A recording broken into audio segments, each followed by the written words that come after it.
오늘 주신 말씀은 히브리서 4장 14절에서 16절 말씀이 되겠습니다. 함께 말씀을 봉독합니다. 그러므로 우리에게 큰 대제사장이 계시니 승천하시니 곧 하나님의 아들 예수시라. 우리가 믿는 도리를 굳게 잡을지어다. 우리에게 있는 대제사장은 우리의 약함을 동정하지 못하실 리가 아니요 모든 일에 우리와 똑같이 시험을 받으시니로되 죄는 없으시니라. 그러므로 우리는 긍휼하심을 받고 때를 따라 돕는 은혜를 얻기 위하여 은혜의 보좌 앞에 담대히 나아갈 것이니라. 아멘. 일상의 은혜, 이런 말씀으로 하나님 말씀을 증거합니다.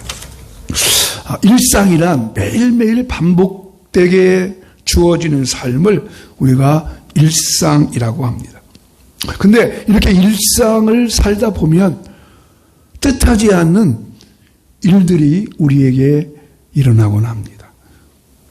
이번 한 주간 동안에는 이태원 그 참사로 말미암아 우리 국민들이 모두 다 아픈 마음을 겪는 한 주간이었습니다. 이태원 참사로 숨진 아이가 156명의 사망자들인데 다 10대와 20대 아이들이라고 합니다. 그것이 더욱 마음을 아프게 합니다. 사망자 가운데는요, 익산에서 올라간 학생도 하나 있대요. 그게 더욱 마음이 참 아프더라고요. 그리고 이번에 울산인가 거기 그 갱도 무너져 갖고 되신 분들 있잖아요. 거기에 빠진 두 명이 이리중앙교회 우리 조성천 목사 저가 이제 친구인데 그 중앙교회 다니는 성도의 아버지였대요.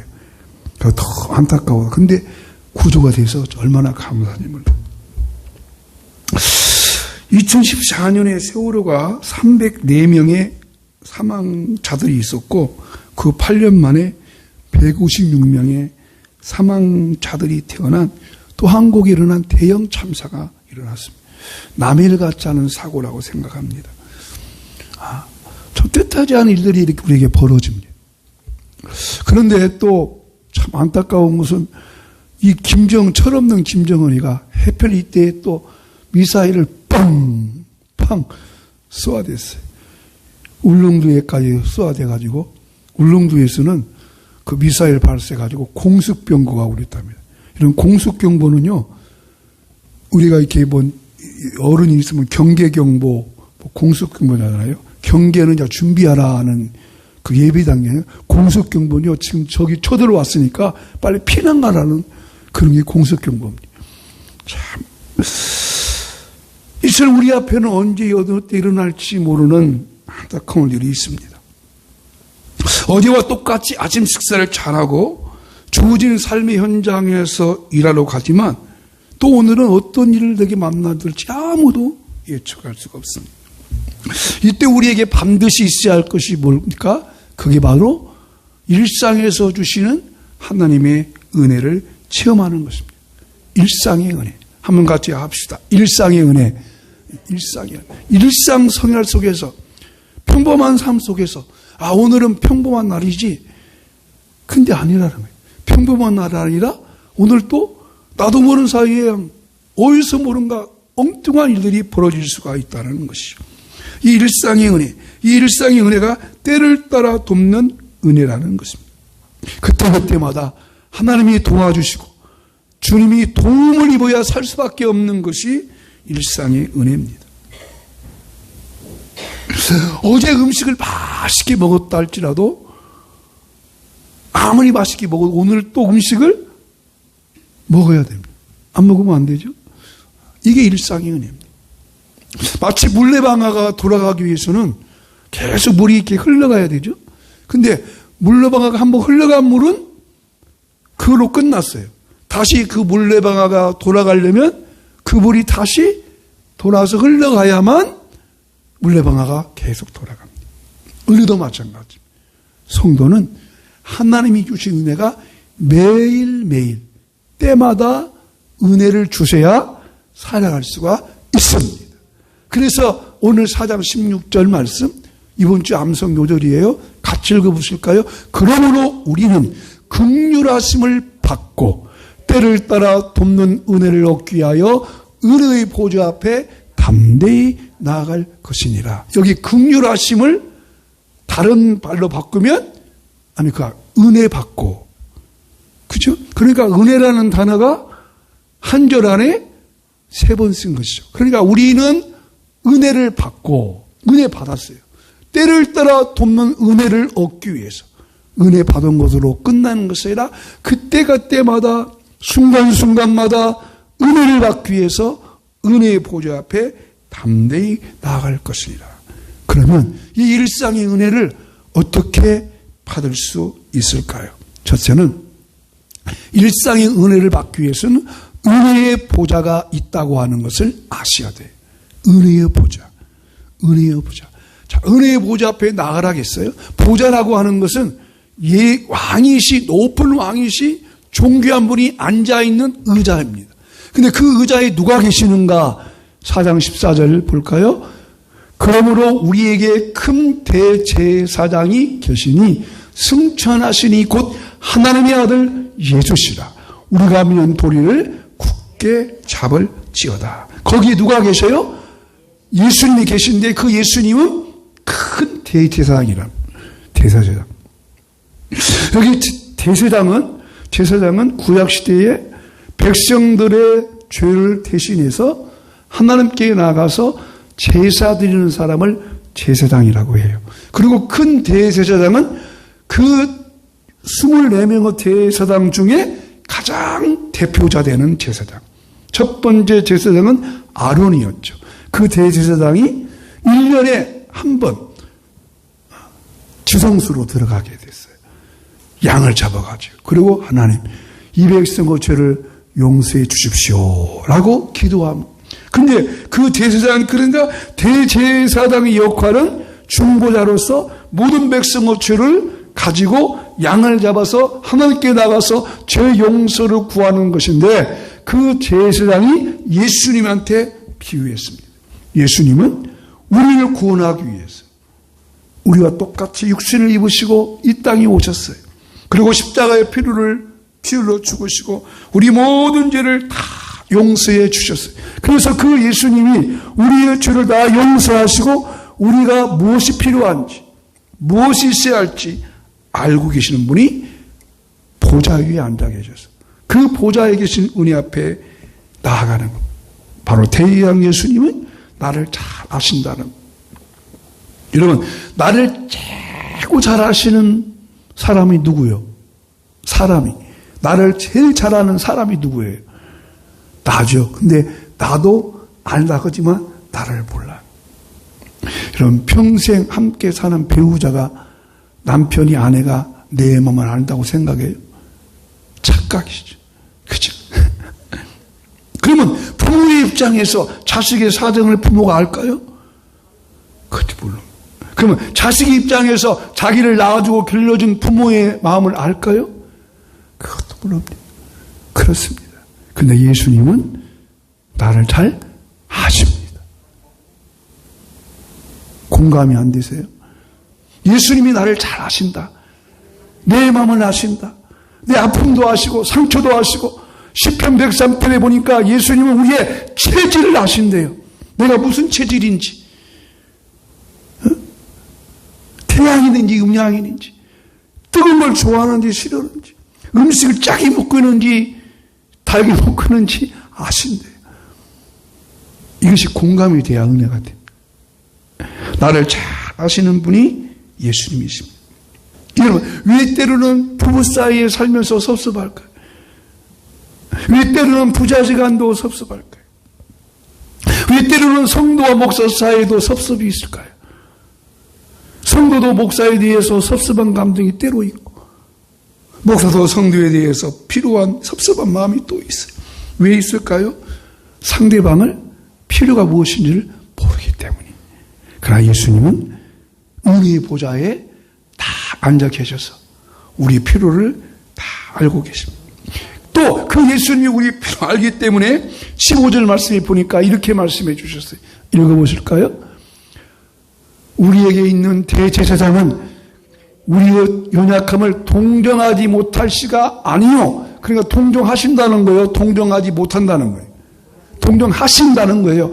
동정하시는데 우리와 똑같이 시험을 받은 이로되 죄는 없으시로다. 동정하신다. 동정해준다. 여러분, 동정한다는 말은 상대방의 마음을 이해하고 느끼고 한다는 겁니다. 여러분, 연속극 보실 때 때로 눈물 날 때가 있죠.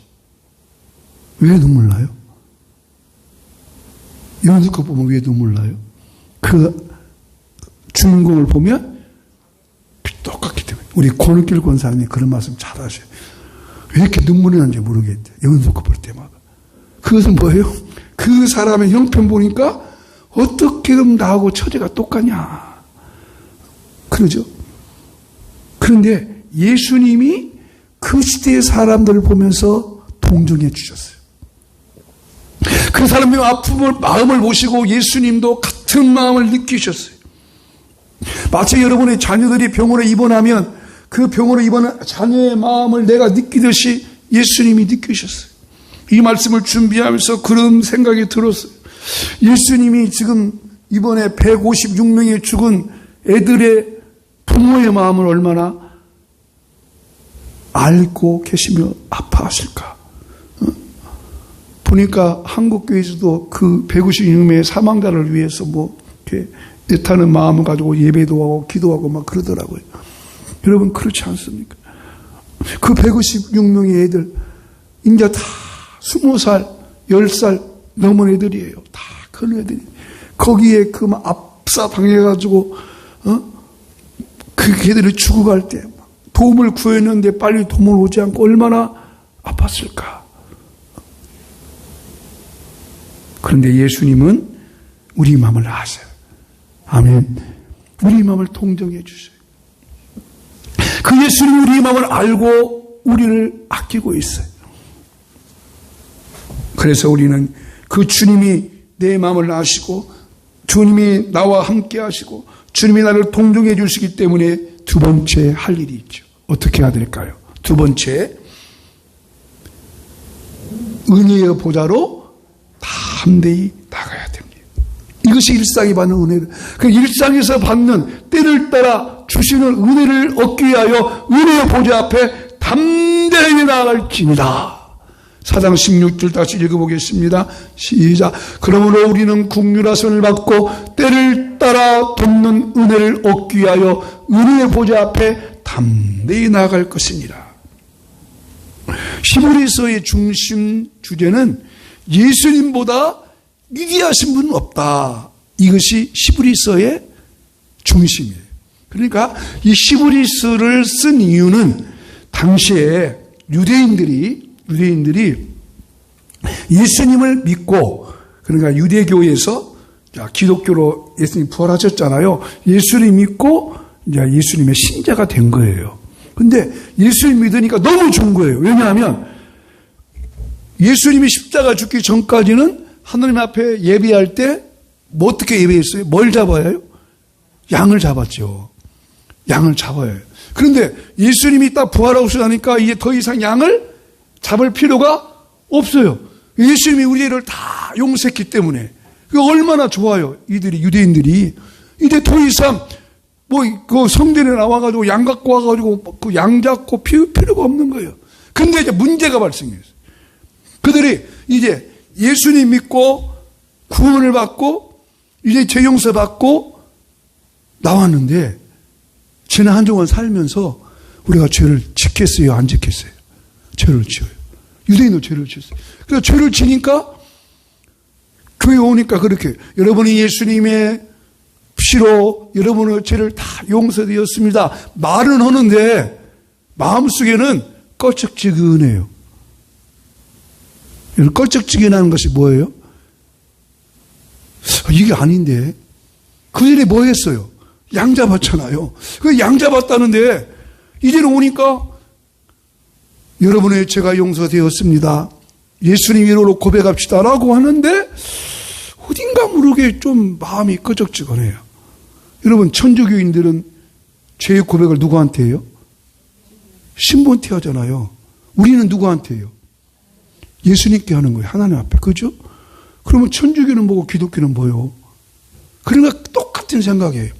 이제 이 시브리스 기자는 더 이상 그렇게 양잡을 필요 없다. 신부한테 갈 필요 없다. 그런 말이에요. 이제 더 이상 내 죄는 누구한테? 내 죄는 내가 내 입술로 하나님께 고백하라. 아멘. 그것을 알려주기 위해서 시브리스를 썼어요. 근데 여전히 그 유대인들은 늘 그런 마음에 껄쩍지근하게 가지고 있는 거예요. 그래서 이 시브리스를 써서 여러분의 죄는 다 용서되었습니다. 예수님의 십자가를 믿음으로 다 용서되었습니다. 그래서 그 말씀을 증거하고 그 말씀을 알게 하려고 이 시브리스를 썼어요. 그러므로 지금 우리가 해야 할 일은 다 한 가지밖에 없어요. 뭐예요? 다시 읽어보십시다. 시작. 우리는 긍휼하심을 받고 때를 따라 돕는 은혜를 얻기 위하여 은혜 보좌 앞에 담대히 나아갈 것이니라. 아멘. 나아가라는 거죠. 나아간다는 말은 무슨 말이겠어요? 나아간다는 끊임없이 하나님을 찾으라는 거예요. 장소의 문제가 아니고 꼭 예배당에 나와서 찾는 것이 아니라 내가 있는 그곳에서, 내가 어려움 당하는 그곳에서 하나님을 생각하고 예수님의 보좌를 생각하고 거기에서 무릎 꿇고 하나님 나를 도와주세요 고백하면 하나님이 때를 따라 돈 은혜를 주신다 하는 말씀. 여러분, 우리 삶 속에 매일같이 주의 은혜가 필요할 줄로 믿습니다. 은혜의 공급은 산소와도 같습니다. 공교하다 같습니다. 여러분, 오늘 좀 예배당이 따뜻하죠? 난방을 했어요. 난방을 했어요. 딱 예배당 들어오니까 20도 정도밖에 안 되더라고요. 그래서 내가 난방을 한 26도 정도 올렸더니 좀 내려간 거예요. 한 24, 5도 된 것 같아요. 여러분, 은혜의 공급은 산소를 공급하는 것 같아요. 그래서 은혜의 보좌 앞에 나아가요. 언제 어디서나 내 마음 자세, 내 마음. 기독교는 그래서 나아감의 종교예요. 구원은 내가 나가는 것이 아니에요. 구원의 은혜는 하나님이 나를 찾아와 주셨어요. 그죠? 구원은 찾아와 주신 거예요. 내가 간 게 아니에요. 내가 간 게 아니라 나를 찾아와 주셔서 구원해 주셨어요.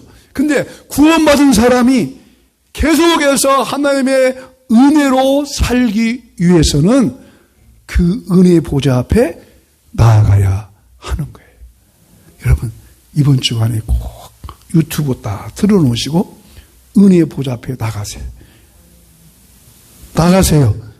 은혜의 보좌 앞에 나가보세요. 유튜브 다 8시쯤 되면 8시부터 30분까지는 찬양하고 8시 반부터 9시 반까지 1시간 동안 간증하고 그리고 9시 반부터 10시까지는 같이 통성기도 하더라고요. 한번 꼭 들어보세요. 근데 두 번째, 어떻게 나가라겠어요? 은혜를 얻기 위하여, 때를 따라 돕는 은혜를 받기 위하여 어떻게 나가래요? 담대히 나가라. 담대하게 나가라. 담대하게 나가라는 것은 하나님께서 내게 주신 은혜를 받기 위하여 담당한 마음으로 가는 거예요. 은혜를 받기 위해서, 하나님의 은혜를 받기 위해서 무슨 빚진 자처럼 나가는 게 아니에요. 주님이 나를 사랑하시고 하나님 나를 사랑하시기 때문에 그 사랑을 받기 위해서 담대하게 나가는 것입니다. 여러분, 한 인생을 살면서 남녀가 만나가지고 둘이 사랑에 빠지면 뭐예요? 결혼하죠. 결혼하죠. 어제 저기 그 둘째 형님 동생, 둘째 형님 그 딸이 결혼해서 그 인천에 이제 갔다 왔는데요. 그 신랑이 또 강도사더라고요. 목사한테 봤는데, 그 둘째 형님은 축복받아서 아들도 목사, 사위도 목사가 됐어요. 그 집은.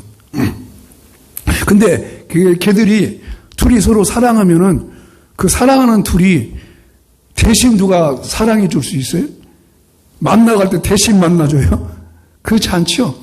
연애할 때는 두 사람이 만나서 연애해요. 대신 나가는 것이 아니죠. 마찬가지예요. 하나님이 나를 사랑하시기 때문에 내가 하나님께 나아가서 담대하게 나아가서 주의 은혜를 구하고 그 은총을 구하고 그러면 그때그때마다 필요한 은혜를 줄 줄로 믿습니다. 그러면 그렇게 은혜의 보좌 앞에 나아가면 어떤 은혜를 주실까?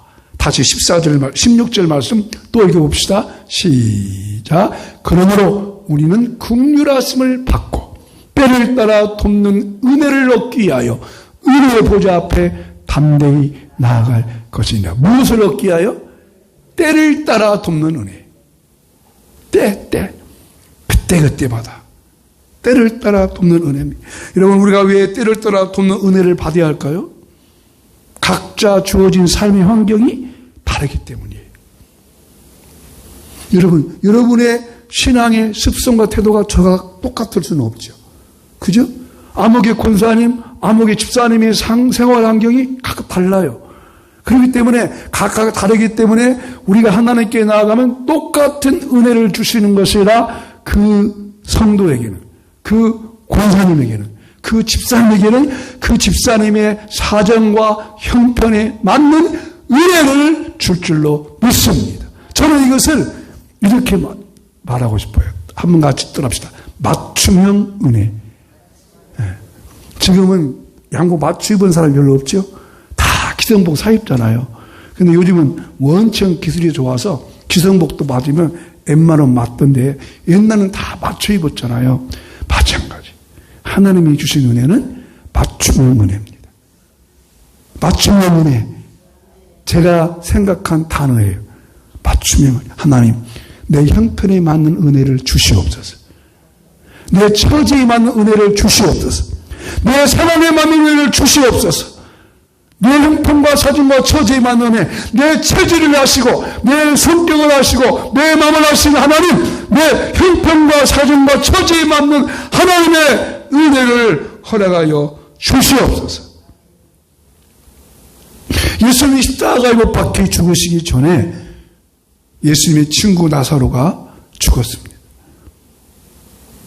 그 친구 나사로는 예수님이 사랑하는 사람이라고 그랬습니다. 그들이 예수님께 사람을 보내서 주님, 예수님이 사랑하시던 친구 나사로가 죽었습니다. 오세요. 고쳐주세요. 하니까 예수님은 이틀이나 가지 않으셨어요. 왜 안 갔을까요? 예수님이 맞춤형 은혜를 주시려고. 맞춤형 은혜. 그러니까 나사로를 몸이 아픈 상태로 고쳐줄 것이 아니라 죽은 다음에 살려주시려고. 이게 맞춤형 은혜예요. 여러분, 죽은 다음에 살려주시려고. 그러니까 여러분, 내가 하나님께 맞춤형 은혜를 구할 때 지금 이 문제가 해결 안 됐잖아요. 걱정하지 마세요. 계속해서 은혜를 구하면 거기에 맞는 은혜를 주실 줄로 믿습니다. 그게 맞춤형 은혜예요. 그러니까 이 상태에서 하나님이 도와줘야 하는데 안 도와준다. 그런데 나중에는 하나님이 도와주신다는 겁니다.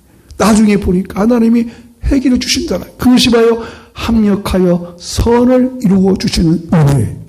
오늘 여러분에게 하나님의 은혜가 맞춤형으로 여러분의 삶 속에 나타나기를 간절히 축복합니다. 언제나 말씀드렸던 예화입니다. 한 장수가 전쟁에서 폐단병되어서 적을 발현하기 위해서 동굴 속으로 들어가 숨었습니다. 벌벌벌 떨고 있었습니다. 폐단병 되었으니까.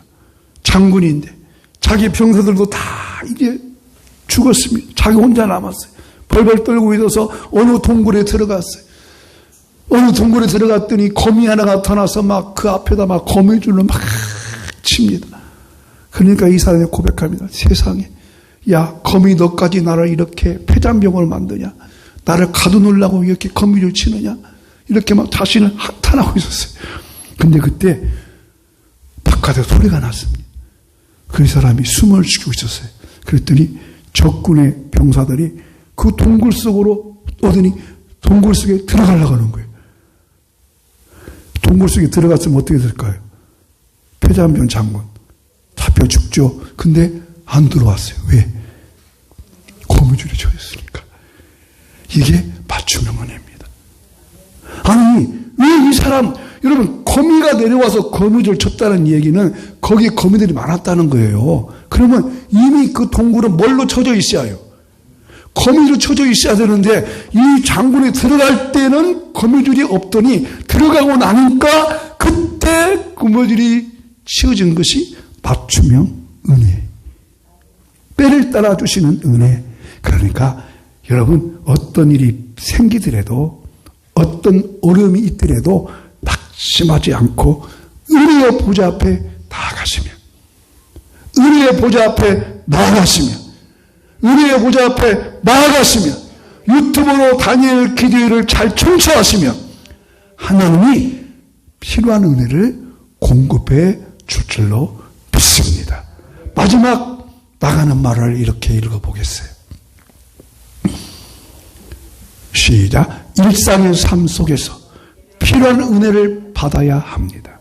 내 힘만 가지고는 살아갈 수 없기 때문입니다. 은혜의 보좌 앞에 담대하게 나아가시기를 예수 이름으로 축복합니다. 할렐루야.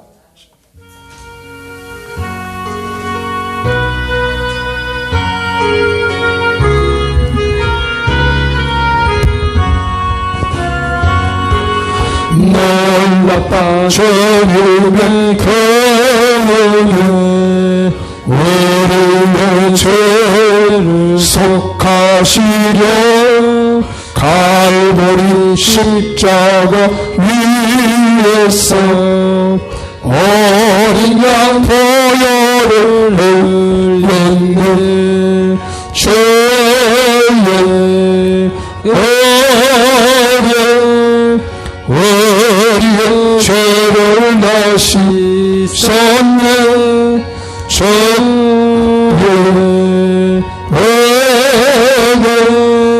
우리의 죄를 다 씻었네.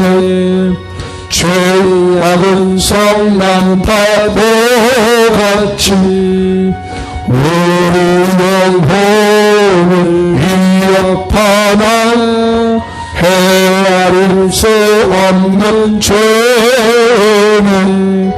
십자가에서 보이셨네.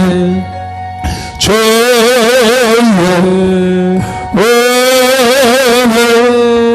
우리의 죄를 다시 섰네. 죄는 우리의 죄를 다시 섰네. 죄악에 물든 영혼들을 주께서 피로 씻으시네. 지금도 흐르는 그 피에 눈보다 더 이게 씻어라. 죄의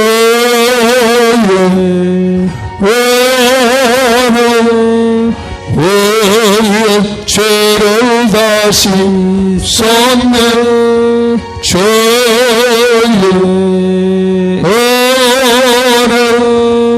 우리의 죄를 다시 씻었네. 죄법 없는 주 은혜를 믿는 자에게 거저주네. 현재 주 앞에 나와서 더지체 말고 곧 받아내. 죄의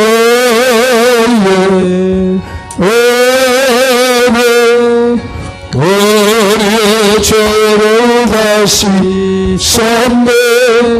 죄의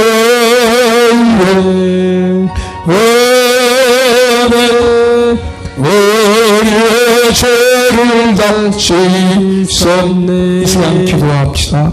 하나님, 때를 따라 돕는 은혜가 나에게 꼭 필요합니다. 내게 필요한 은혜, 내 형편과 상황과 처지에 맞는 주의 도우심이 필요합니다. 내가 은혜의 보좌 앞에 나아가겠사오니 그 은혜를 주시옵소서. 특별히 유튜브로 다니엘 기도를 통해서 함께 청취하며 은혜를 구하오니 그 은혜를 입혀 주시옵소서. 함께 같이 기도합니다. 하나님 아버지 감사합니다. 때를 따라 돕는 은혜를 준다고 하셨습니다. 일상의 삶을 살아갈 때 내 힘만 가지고는 살아갈 수 없기에 때를 따라 돕는 은혜를 받기 위하여 은혜의 보좌 앞에 나아가겠습니다.